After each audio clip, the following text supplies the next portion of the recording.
지난 주간에 뉴스를 보는데 최일도 목사님의 바퍼 공동체에 대한 뉴스가 나왔습니다. 뉴스의 내용은 지난 34년 동안 가난한 이웃들에게 무료 급식을 제공해 온 바퍼 사역이 중단될 위기에 처했다는 것입니다. 그래서 무슨 일인가 하고 주목해서 보니까 서울시가 시유지에 불법으로 건물을 증축하고 있다고 최일도 목사님을 고발했고, 최일도 목사님은 이것이 억지 트집이라고 반발하고 있다는 것입니다. 그러면서 무료 급식하는 모습을 보여주는데, 영하의 추운 날씨에 굴다리 밑으로 긴 줄이 늘어서 있고, 밥을 담고 시금치와 두부조림, 된장국을 챙기는 손길이 분주합니다. 그렇게 무료 급식소에서 1시간 반 만에 500명이 따뜻한 한 끼를 받아갔다는 멘트가 나옵니다.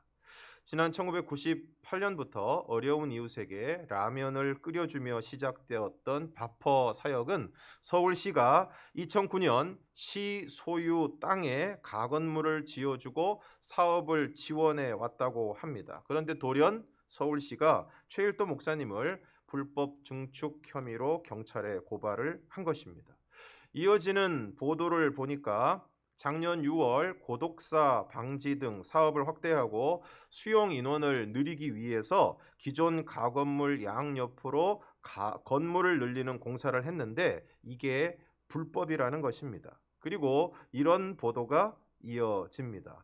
특히 최근 인근 1,000세대 넘는 아파트 입주를 앞두고 노숙자가 모이는 혐오 시설을 없애달라는 민원이 쇄도한 것으로 전해졌습니다.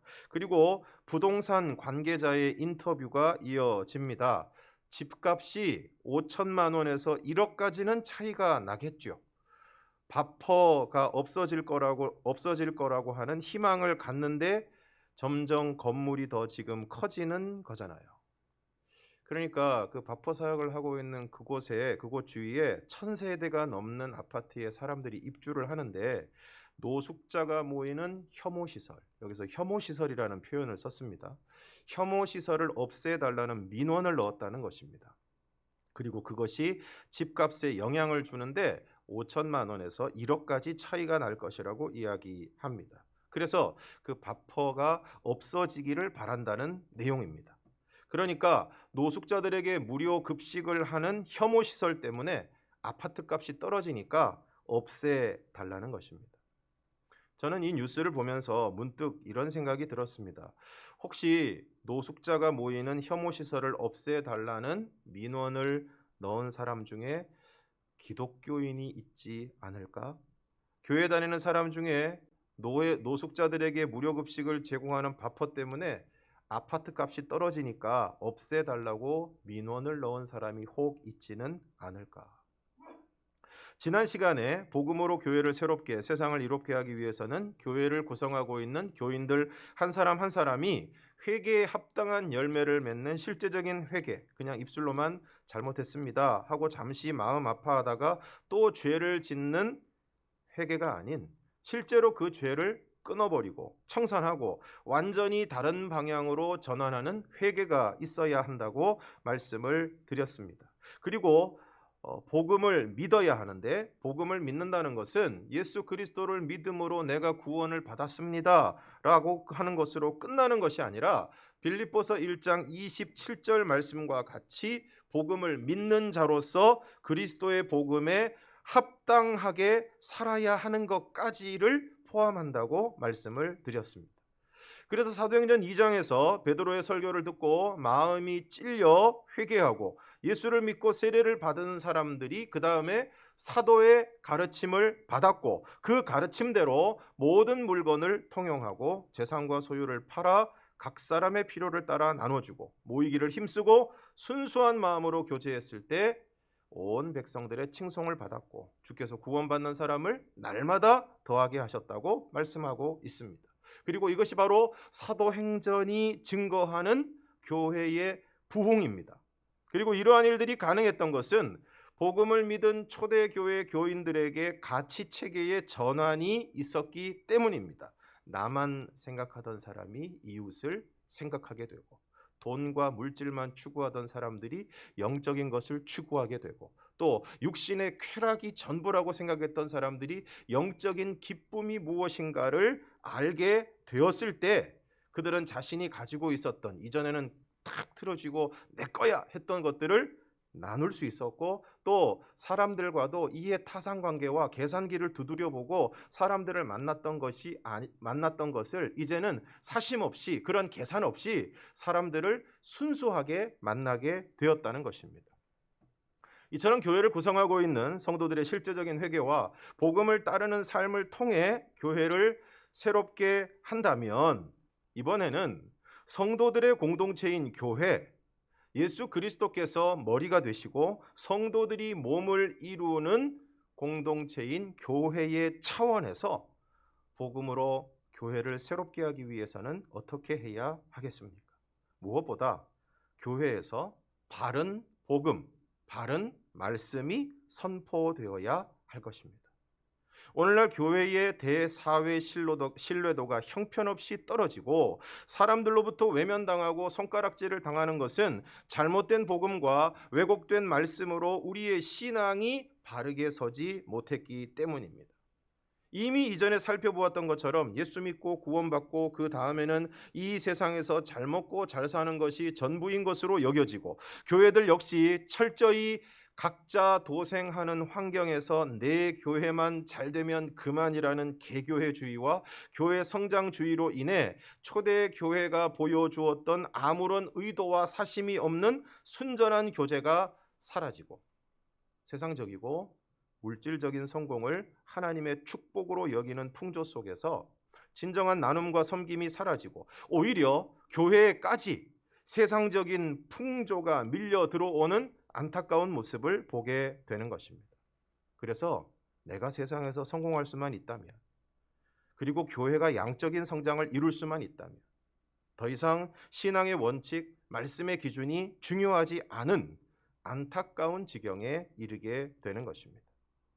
그래서 말씀 위에 든든히 서서 바른 복음과 말씀을 선포해야 될 교회가 어느 순간 교회 성장 지상주의에 빠져서 오히려 말씀과 복음이 왜곡되고 변질되는 지경에 이르게 되는 것입니다. 에스겔 3장 10절과 11절 말씀을 보겠습니다. 또 내게 이르시되 인자야, 내가 내게 이를 모든 말을 너는 마음으로 받으며 귀로 듣고 사로잡힌 내 민족에게로 가서 그들이 듣든지 아니 듣든지 그들에게 고하여 이르기를 주 여호와의 말씀이 이러하시다 하라. 이 말씀은 에스겔 선지자가 하나님의 부르심을 받고 하나님으로부터 두루마리를 받아 먹고 가서 하나님의 말씀을 전하라고 하시면서 하신 말씀입니다. 그러면서 이스라엘 족속이 이마가 굳고 마음이 굳어 내 말을 듣고자 하지 않을 것이라고 말씀하시면서 11절에서 말씀하시는 것입니다. 그들이 듣든지 아니 듣든지 그들에게 고하여 이르기를 주 여호와의 말씀이 이러하시다 하라. 그러니까 그들이 어떻게 받아들이든지 간에 하나님의 말씀을 있는 그대로 전하라 하시는 것입니다. 그러므로 교회가 새롭게 되기 위해서는 있는 그대로의 하나님의 말씀이 왜곡되지 않고 변질되지 않고 강단을 통하여 바르게 선포되어야 하는 것입니다. 갈라디아서 1장 9절과 10절 말씀을 보겠습니다. 우리가 전에 말하였거니와 내가 지금 다시 말하노니 만일 누구든지 너희가 받은 것 외에 다른 복음을 전하면 저주를 받을지어다. 이제 내가 사람들에게 좋게 하랴 하나님께 좋게 하랴 사람들에게 기쁨을 구하랴 내가 지금까지 사람들의 기쁨을 구하였다면 그리스도의 종이 아니니라. 오늘 사도 바울은 다른 복음을 전하면 예수 그리스도의 복음이 아닌 다른 복음을 전하면 저주를 받을 것이라고 엄중하게 말씀하시면서 10절에서 이렇게 말씀하고 있습니다. 이제 내가 사람들에게 좋게 하랴 하나님께 좋게 하랴 사람들에게 기쁨을 구하랴 내가 지금까지 사람들의 기쁨을 구하였다면 그리스도의 종이 아니니라. 이것을 말씀에 적용한다면, 말씀 선포, 설교에 적용한다면 사람들이 듣기 좋은 말씀이 아니라 하나님의 말씀을 있는 그대로 바르고 정확하게 전달함으로 하나님을 기쁘시게 해야 한다는 것입니다. 이처럼 교회 강단을 통해 또 성경 공부를 통해 바른 복음, 바른 말씀이 선포되고 그 말씀을 하나님의 말씀으로 복음으로 받고 아멘 함으로 모든 성도들이 그 말씀을 따라 살아가고 교회를 섬길 때 교회는 복음으로 새롭게 될 것입니다. 다음으로 교회가 복음으로 새롭게 되기 위해서는 교회의 공동체성을 회복해야 합니다. 이미 여러 번 사도행전 2장을 통해 살펴본 것처럼 베드로의 설교를 통해 복음을 듣고 회개하고 세례를 받음으로 예수를 믿은 초대교회 성도들은 사도의 가르침을 받아 서로 교제하고 떡을 떼며 오로지 기도하기를 힘썼습니다. 뿐만 아니라 믿은 사람들이 다 함께 있어 모든 물건을 서로 통용하고 재산과 소유를 팔아 각 사람의 필요를 따라 나눠주며 날마다 마음을 같이하여 성전에 모이기를 힘쓰고 집에서 떡을 떼며 기쁨과 순전한 마음으로 음식을 먹었습니다. 요즘 코로나로 인해서 힘든 것이 무엇입니까? 모이기가 어렵다는 것입니다. 사람들 만나기가 두렵습니다. 사람들을 만나는 것이 부담이 되는 것입니다. 혹시나 하는 마음 때문입니다. 무엇보다 안타까운 것은 같이 밥을 먹는 것이 어려워졌다는 것입니다. 우리 교육자들도 이제 새로 오고 그랬는데 새로 오고 그러면 같이 밥도 먹고 또 그만두고 갈 때는 같이 또 식사를 하고 그랬었는데 요즘은 그런 게 안 되니까 너무 어려운 것 같습니다. 예로부터 같이 밥을 먹는 식탁의 교제가 얼마나 중요한지 모릅니다. 그래서 우리나라 사람들이 사람들 만나면 특별히 오랜만에 만나는 사람들 만나면 그냥 툭 내뱉는 얘기 중에 하나가 뭡니까? 밥 한 번 먹자. 밥 한 번 먹자. 그렇게 얘기를 하는 것입니다. 예수님도 사람들과의 식탁의 교제를 중요하게 여기셔서 사람들하고 열심히 먹고 열심히 드셔서 이 반대하는 사람들로부터 뭐라고 이야기를 들으셨습니까? 먹기를 탐하고 포도주를 즐기는 자다. 그런 이야기를 들을 정도로 예수님은 주위에 있는 사람들과 열심히 식사하시고 또 그것을 통해서 교제를 하셨습니다. 코로나를 겪으면서 이전에 교인들을 신방하고 또 함께 식탁의 교제를 나누고 다과를 나누는 것이 얼마나 소중하고 중요한 것인가를 새삼 깨닫고 있습니다. 때때로 막 한상 차려놓고 이거 다 먹어야 집에 갈 수 있다고 하실 때는 부담이 되기도 했지만 지금은 그때의 그 시간들이 얼마나 그리운지 모르겠습니다. 얼마나 감사한 일이었는지 새삼 깨닫고 있습니다. 그런데 오늘날 교회의 공동체성이 약화된 것은 코로나 때문만은 아닙니다. 해마다 우리 사회의 트렌드를 제시하는 트렌드 코리아 2022에 보면 올해 첫 번째 키워드가 바로 나노 사회라고 이야기를 하고 있습니다.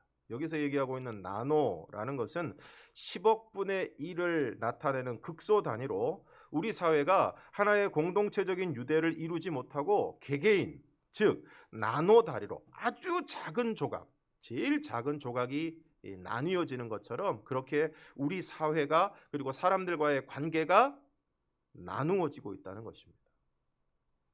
불과 10년 전만 해도 혼자 밥을 먹는 것, 혼자 술을 마시는 것, 혼자 영화를 보는 것 등 혼자 다니는 사람은 어딘가 특이한 사람으로 여겨지고는 했습니다. 그러나 어느 순간부터 혼밥, 혼술, 혼영 등의 단어가 대중화되면서 이제 혼자 다니는 것은 하나의 선택이자 문화가 되고 있습니다. 이제는 휴게소에도 그리고 식당에도 혼자 밖에 보면서 아니면 벽을 보면서 밥을 먹는 자리가 다 마련되어 있을 정도입니다.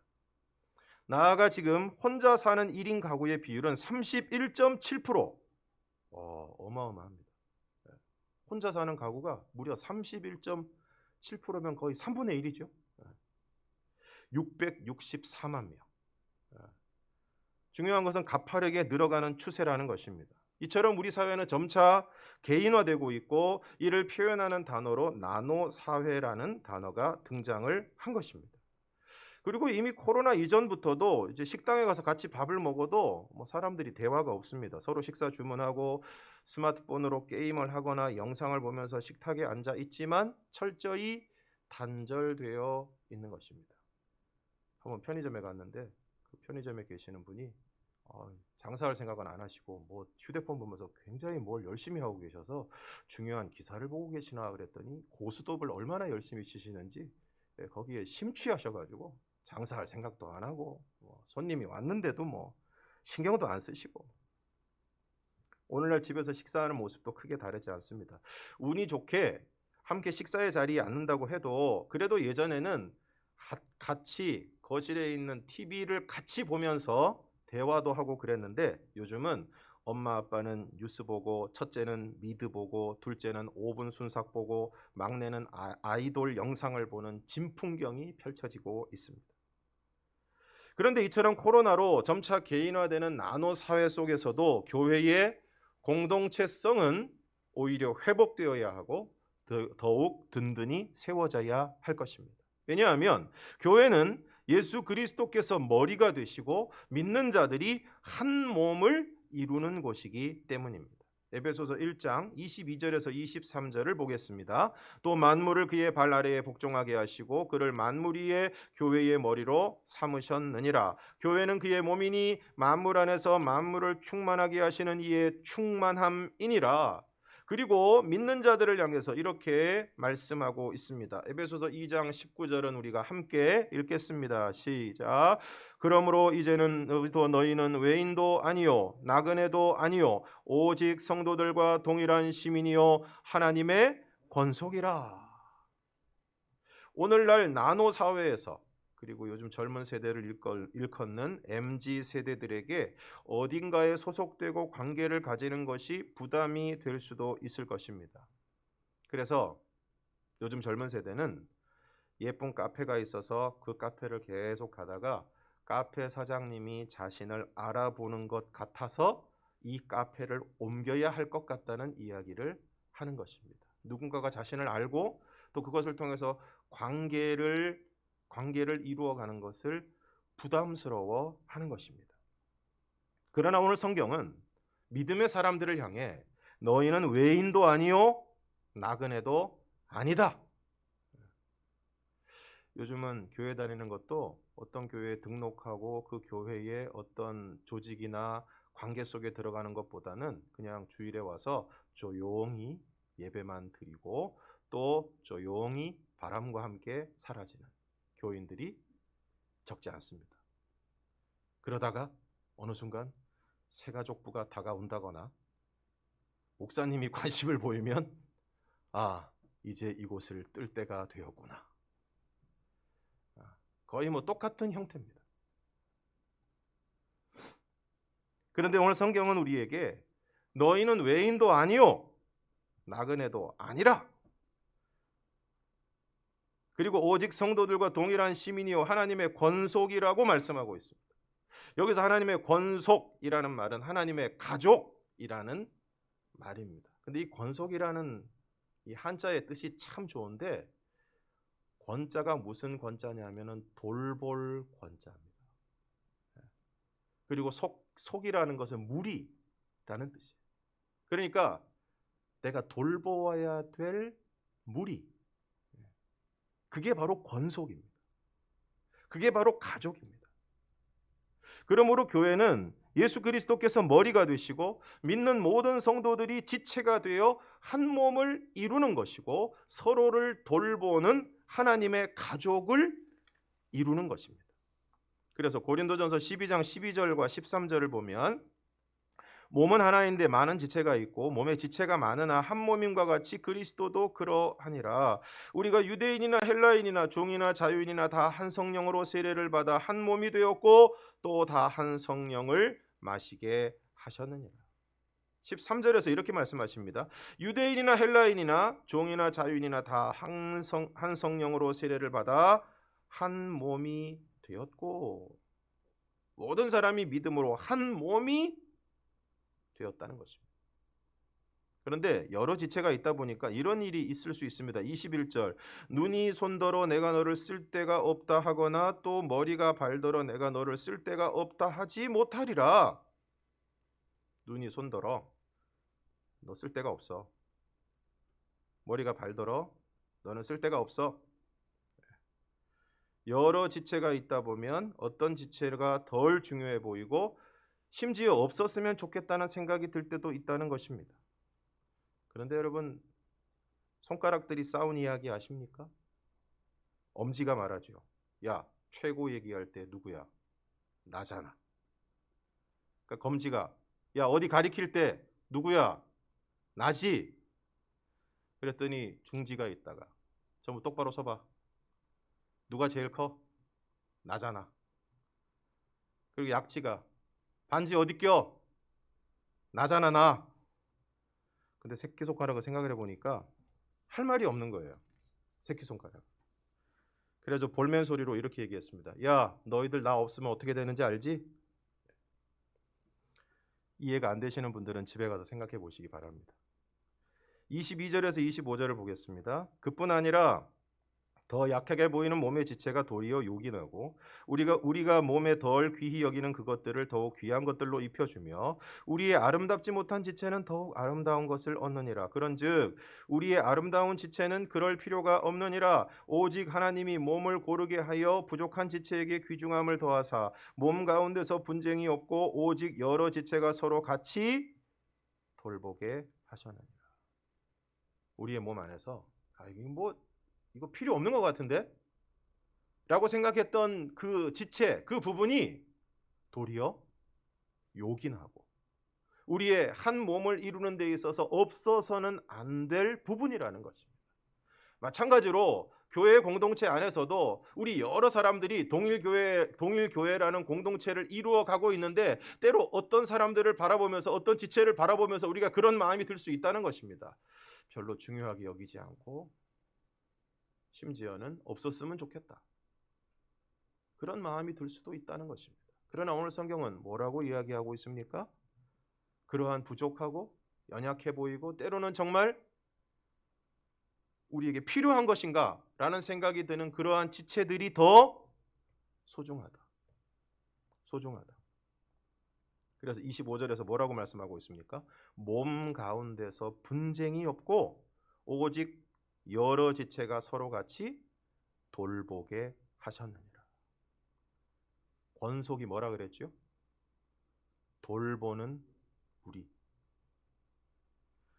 이처럼 오늘 우리 교회가 복음으로 새롭게 되는 교회가 되기 위해서는 한 몸을 이루는 공동체성을 회복해야 하는 것입니다. 너는 너, 나는 나. 주일날 교회 와서 예배드리고 그것으로 신앙생활은 끝. 더 이상 신경 쓰기도 싫고 사람들하고 부대끼는 것도 싫다. 그러면 정말 그것이 성경에서 이야기하고 있는, 성경에서 정의하고 있는 교회인가? 그래서 오늘 우리가 이 공동체성을 회복해야 하는데 그러기 위해서는 유대인이나 헬라인이나 종이나 자유인이나 누구를 막론하고 믿는 모든 사람들을 한 몸으로 한 가족으로 받아들이는 용납이 있어야 합니다. 용납이 있어야 합니다. 간장 종지가 있고 큰 대접이 있다면 어디에 더 많은 음식이 담기겠습니까? 두말할 것도 없습니다. 받아들이는 용적이 커야 거기에 많은 것을 담을 수 있습니다. 그런데 교회를 이루고 있는 우리들의 마음의 용적이 좁아서 그것을 우리가 담아낼 수 없다면, 담아내기는커녕 오히려 그 사람을 밀어내고 있다면, 배척하고 있다면 과연 그 교회가 교회 공동체로서 바르게 설 수 있겠는가 하는 것입니다. 초대교회는 사도행전에 보면 그 교회 안에 왕족 출신도 있고 또 공부를 많이 한 사도 바울 같은 사람도 있고 죄송하지만 많이 배우지 못한 그런 분들도 계시고 심지어 그 교회 안에는 그 당시에 사람으로서 대우를 받지 못했던 노예들도 있었습니다. 그러니까 그 당시 초대교회가 가장 파격적이었던 것은 왕족 출신도 있고 노예도 있는데 그들이 같은 자리에 모여서 함께 예배를 드렸다는 것입니다. 놀라운 사실이죠.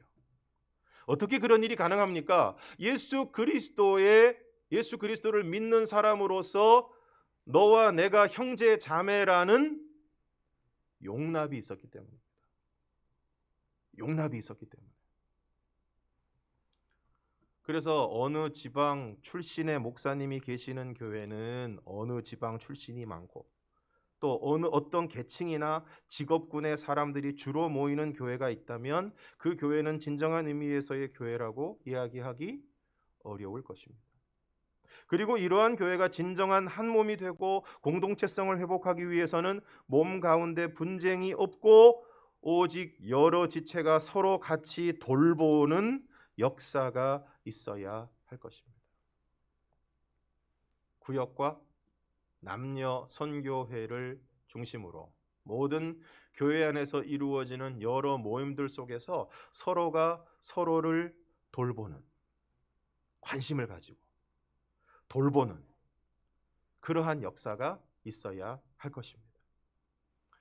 탈무드에 이런 이야기가 나옵니다. 머리가 둘 달린 사람이 있었는데 이 사람이 두 사람인지 한 사람인지 가려야 하는 재판에서 솔로몬이 펄펄 끓는 물과 포도주와 헝겊을 가져오라고 하고 물과 포도주를 섞은 다음에 거기에 헝겊을 적셔서 머리 둘 달린 사람의 한쪽 얼굴에 갖다 대자 두 머리가 모두 울부짖었다는 것입니다. 그러므로 교회는 어때야 합니까? 한 지체가 고통을 받을 때 함께 아파하고 한 지체가 즐거워할 때 함께 기뻐해야 되는 것입니다. 어떤 사람이 아파하고 힘들어하는데 고소해하고 어떤 사람이 잘 돼서 기뻐하고 있는데 속에서 이러고 있고 이와 같이 함께 울고 함께 웃는 한 몸이 될 때 복음으로 새롭게 되는 교회, 그리스도의 한 몸을 이루는 교회가 되는 것입니다. 그러므로 올 한 해 우리 동일교회가 무엇보다 바른 복음, 바른 말씀이 선포되는 교회가 되고 그리스도를 머리로 하는 한 몸이 되어서 서로 용납하고 함께 울고 함께 웃는 공동체성을 회복함으로 복음으로 새롭게 되는 교회가 될 수 있기를 주님의 이름으로 축원합니다. 함께 찬양하겠습니다.